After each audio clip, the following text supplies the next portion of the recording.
Permettez-moi de saluer notre cher professeur Rachid Ben Issa, qui nous a fait l'honneur de venir aujourd'hui, la présence de Dr Bruno Drewski, de Saïd El-Hakim et tous mes frères et sœurs dans la salle. L'Université Al-Mustafa International France, c'est sa 3e année aujourd'hui. Nous avons eu beaucoup de difficultés pour commencer, mais on est toujours là. Grâce à vous, grâce à votre soutien, grâce à nos professeurs, grâce à nos étudiants, grâce à nos amis, frères et sœurs, nous avons pu, cette année, donner plus que 900 heures de cours. Nous avons organisé 6 conférences. Il y a 3 conférences encore pour cette année 2017. Nous avons organisé un voyage en Iran pour les professeurs. Nous espérons organiser un voyage pour les étudiants. Donc, l'Université Al-Mustafa International France, c'est un monument d'enseignement, d'instruction académique et de formation académique et scientifique. Nous sommes en tant qu'entité d'enseignement français, mais attachés à l'université mère, l'Université Al-Mustafa International à Qom, en Iran. Notre succursale est présidée par M. Imami. Nous avons commencé par 6-7 professeurs. Nous avons une petite administration pour le moment et nous commençons tout doucement. Car, comme vous le savez, notre université, elle vient de naître. Donc, elle a besoin encore de votre soutien. Lorsque je dis votre soutien, c'est votre travail avec nous. Tout le monde est invité à venir travailler ici avec nous. Car c'est un projet pour l'islam. C'est un projet pour les musulmans. C'est un projet pour tous nos amis en France. Notre espace ici, c'est un espace ouvert. Ici, c'est un lieu d'enseignement, de formation et de recherche. Donc, d'un débat critique aussi. L'Université Al-Mustafa International, cette année, elle va inaugurer la formation supérieure. Donc, je pense que tout le monde a eu ce prospectus. Donc, on a choisi l'ouverture d'une licence de sciences islamiques et économie islamique, un master en histoire de la civilisation islamique, un master en gnose et soufisme, aussi en doctorat en histoire de la civilisation islamique, doctorat en jurisprudence économique, doctorat en jurisprudence politique. Donc ça, c'est pour la formation académique, pour l'inscription des étudiants qui ont leur bac et bac+. Deuxième chose importante, nous continuerons à enseigner les auditeurs libres, à donner de l'enseignement aux auditeurs libres, de 18h à 21h. Donc cette année, on va continuer le même enseignement sur les mêmes thématiques avec quelques changements. Donc on va avoir la pensée islamique, la jurisprudence islamique, la sociologie et la gnose islamique, sciences coraniques, l'histoire islamique, l'enseignement de la méthodologie de recherche, et dans le département langue, on a la langue persane, l'arabe et le français. Donc l'inscription, elle est gratuite, donc je vous invite à s'inscrire et à communiquer autour de vous, à tout le monde, tous ceux qui souhaitent apprendre l'islam, apprendre la pensée islamique, apprendre l'histoire islamique, qu'ils soient musulmans ou pas, pratiquants ou pas.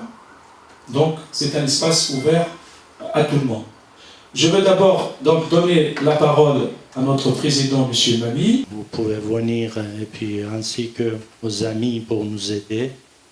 Nous sommes très très heureux aujourd'hui que notre cher professeur Dr Benaïssa il a accepté de venir pour l'ouverture de cette année. Et je voudrais lui d'abord remercier, ainsi je voudrais lui demander qu'il accepte de venir parmi le comité scientifique de notre université, parce qu'on a besoin vraiment de soutien, ces aides pour ici, pour développer. Et puis, à peu près un mois, j'étais en Iran, ils m'ont donné plusieurs possibilités, ils ont dit tout ce que vous désirez pour inscrire en doctorat, en licence, maîtrise, il y a beaucoup de possibilités. Chaque étudiant peut avoir un numéro à l'université mère de Rome, c'est-à-dire le diplôme de l'université Rome, il est connu dans plus 75 pays dans le monde. C'est-à-dire quelqu'un qui obtient un doctorat ici, son doctorat est accepté au Canada, les autres pays, par exemple, dans le monde entier. Et puis, comme le monde est en train de changer, vous savez, dans l'histoire, quand vous regardez à chaque fois, maintenant, peut-être c'est notre tour. Et puis, j'espère que l'avenir appartient toujours. Il était Ahl Bayt, mais c'est sûr et certain, le soleil, un jour, ça se voit, tout le monde ils savent que l'islam, son Ahl Bayt, c'est pas vraiment. Ça ne veut rien dire ça. Tous les hadiths, tous les ayats dans le Coran, c'est bien précisé, mais il faut notre objectif ici pour développer cette idée pour l'avenir avec les chercheurs, avec les scientifiques. Merci à notre président. Bien sûr, après l'intervention du docteur Benaïssa, donc c'est une porte ouverte, donc on est libre. Vous posez vos questions, vous donnez votre avis. Donc vraiment, c'est une rencontre entre nous. Hein. Donc toutes les questions, toutes les propositions, s'il y en a. Donc on est là pour discuter ensemble à peu près 1 heure. Hein. Mes chers amis, mes chers frères, mes chères sœurs, tout d'abord, je veux dire un grand merci à mon frère Saïd Imami, à mon frère Saïd Hamrouni, qui me font l'honneur de m'inviter à cette soirée d'inauguration d'un lieu de savoir. Un lieu de savoir qui n'a pas été facile de conquérir en France. Dans la France, dite laïque, il existe des milliers d'écoles catholiques, 2 500 000 écoles catholiques financées par l'enseignement public. Il y a des écoles protestantes, des écoles juives. De conquérir un espace d'apprentissage libre n'a pas été facile en France. Contrairement à beaucoup d'autres pays, j'ai vécu un peu dans tous les pays du monde. En Autriche, en Allemagne, les musulmans, ils ont des lieux d'enseignement universitaire, financés, comme sur un pied d'égalité, surtout, voilà. Il faut faire un grand shukr à Allah d'avoir permis l'ouverture d'un tel centre. Et que Dieu bénisse les initiatives de nos frères. Et sachez que vraiment, c'est une très très très grande chance qui vous est donnée de vous épanouir, d'accéder à un savoir le plus large possible, le plus comparé. Comme l'a dit mon ami, mon frère Imami, il ne s'agit pas d'une école. Il n'y a pas de savoir qui soit chiite ou sunnite. Il y a un savoir. c'est un espace de recherche académique. On vous donne cette chance de venir apprendre les outils de la compréhension du texte. Nous avons cette chance d'avoir la formation traditionnelle, si vous voulez, avec la formation moderne. Donc notre effort ici, si on a tout fait pour avoir l'université Al-Mustafa en France, ce n'est pas pour faire une Husseiniya. Ce n'est pas pour faire juste Dua Kumail. Ce n'est pas venir faire sa prière. Non, c'est comprendre Dua Kumail. De comprendre comment Kumail est arrivé à ce stade. Qui est le Imam Ali, le Ali d'aujourd'hui et le Ali d'hier? C'est quoi fondamentalement la pensée moderne de l'imam Ali? C'est quoi l'imama d'aujourd'hui, pas l'imama d'hier? Quelle est l'importance de l'imamologie? C'est quoi la philosophie jabérienne? Jabir ibn Hayyan, par exemple. Ici, on va vous former comment réfléchir sur un texte. Lorsque vous lisez le Coran, comment le lire? Le lire avec vos yeux à vous, pas les yeux de Tabarani ou de Tabari ou même de Sayyid Tabatabai. Comment vous devez apprendre le Coran? Parce que Dieu parle à vous, il ne parle pas à Ibn Kathir. Il n'a pas fait l'intermédiaire d'Ibn Kathir pour qu'il vienne interpréter le Coran pour moi aujourd'hui. Le Coran, il est vivant. C'est un texte vivant, par exemple.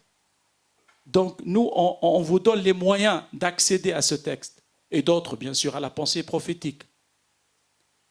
Les liens entre civilisations. Donc ici, c'est un espace de recherche, d'apprentissage et de rencontre humaine. Donc moi, je profite aussi de la présence de Dr Drevski, qui va cette année donner les cours de la méthodologie et recherche. Donc il va vous apprendre comment comprendre un texte, comment rédiger un texte, comment travailler un texte. Donc, c'est un espace, vraiment, un lien entre la modernité et notre culture et notre savoir. Donc, on est là pour faire de la recherche. Mais d'abord, on fait de l'instruction. C'est un projet, croyez-moi. Si je vous dis plus 20 ans je travaille là-dessus, je ne monte pas. Et malheureusement, il y avait beaucoup de empêchements. J'ai un corps qui est très blessé. Ce projet, il aurait fallu dans les années 90 qu'il commençait. Et malheureusement, je ne peux pas rentrer dans les détails. C'est un des objectifs de ce centre.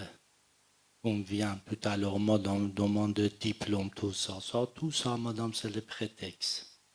L'auditeur dit, lire les diplômés, on a 20-30 doctorats. Ça ne veut rien dire ça.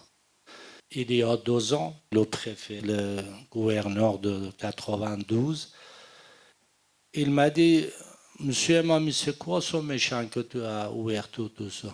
Je lui disais, c'est une usine de création des hommes. C'est-à-dire des insans. C'est-à-dire ici, nous respectons tout le monde, toutes les religions. Ayatollah Araf, il a dit quelque chose de très intéressant. Il a dit, on a créé une université ouverte à tout le monde. Toutes les idées, tous les vraiment critiques sont bien acceptées, sont bienvenues. En espérant qu'on va, pour l'avenir, 21e siècle, Inch'Allah, c'est l'époque de Ahl Bayt, et vous aussi, vous pouvez nous aider le maximum possible. Et encore, je vous remercie. Et je vous précise qu'on vient aussi créer une bibliothèque. Si on a laissé les portes ouvertes, parce que c'est marqué aujourd'hui, c'est les portes ouvertes. Madame Guillaume m'a dit, comme c'est les portes ouvertes, on a laissé même la bibliothèque, les portes ouvertes. C'est-à-dire une bibliothèque qu'il vient envoyer de comptes de l'Iran des livres, en espérant que les autres gens savants de France, des autres pays aussi, qui vont envoyer les livres, essayez vraiment ici qu'il soit une maison familiale pour vous. où on est ici, où un petit peu s'évader, parler, tout ce que vous avez dans l'intérieur. Les cours arabes, c'est quel jour? Et c'est à quelle heure? C'est lundi et mardi de 20h à 21h. D'accord. Tous les lundis, tous les mardis. De 20h à 21h? Et le persan? Le persan, c'est le jeudi et le vendredi. Pareil, à même heure? Ok. Merci. Par rapport à la nouvelle matière, méthodologie, on peut en savoir un peu plus, s'il vous plaît. C'est une matière que j'enseigne aussi à l'Institut national des langues et civilisations orientales. C'est pour en fait tous les étudiants, c'est pour montrer en fait comment on débute la recherche, quels sont les critères, comment s'est construit la méthodologie dans la recherche historique depuis le 19e siècle, mais en fait c'était bien avant.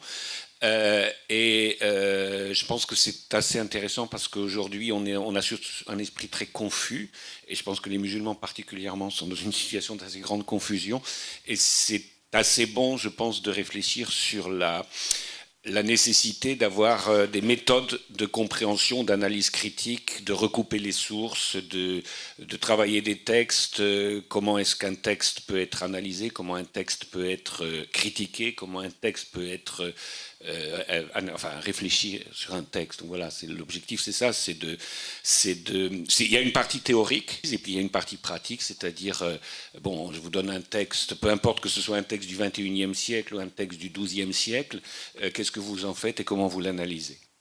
Un programme assez riche que vous nous proposez, parce qu'on a, je crois, tous, dans notre majorité, issus de l'école ici en France, où on a tout fait pour nous retirer tout esprit critique. Dès qu'on avait une idée qui venait de nous, c'était nul. Il fallait que ça vienne d'un grand penseur. Or, à partir de nos idées, nous apprendre à y réfléchir, à argumenter, à approfondir, qu'on peut développer un certain esprit critique et de recherche. Il y a deux, en tout cas, il y a deux formations. C'est-à-dire, il y a la formation académique, il faut avoir le bac plus pour s'inscrire licence, master, doctorat. Bien sûr, pour s'inscrire en doctorat, il faut avoir son master. Pour venir s'inscrire en master, il faut avoir son bac, même plus. D'accord? Donc là, ces cours, c'est pour des étudiants qui ont le bac plus. Donc toutes les matières sur le site, on peut trouver ça sur le site internet de l'Université internationale ACOM.ir. Donc Université internationale Mustapha.ir. Et vous allez sur la page français, en français. Donc vous allez trouver tout le programme, avec le nombre d'unités et le nombre d'heures. Deuxième formation, c'est la formation auditeur libre. C'est ça, c'est ce programme ici. Donc tous les jours, de 18h à 21h. Donc là, c'est ouvert pour tout le monde. Il y a une inscription. À quoi sert l'inscription? C'est qu'on organise aussi des voyages en Iran. Donc nos étudiants, que ce soit en auditeur libre ou en étudiant, formation donc classique académique, on leur organise un voyage par an. Par contre, à l'intérieur de la formation aussi, on peut aussi organiser des voyages de formation à l'université sur place. Donc il y a deux sortes de voyages. Il y a un voyage de formation, donc on va à Qom, c'est à Qom ou à Isfahan, et il y a le voyage un peu touristique. Donc on va à l'imam Rida, alayhi salam, Sayyida Fatima al-Ma'souma, visiter quelques lieux touristiques. Donc ça, c'est dans le cadre de votre formation. Mais là, bon, petit à petit, par rapport à nos moyens aussi humains, donc on va organiser des séminaires spécialisés. Des séminaires, par exemple, finance islamique pendant 3 jours. Mais ces séminaires-là sont payants. La prochaine conférence, ça s'appelle « Pauvreté et justice sociale ». On a une conférence donnée par M. Gérard Fouché, ou Faucher. Donc, le lundi 23 octobre 2017, de 19h à 21h.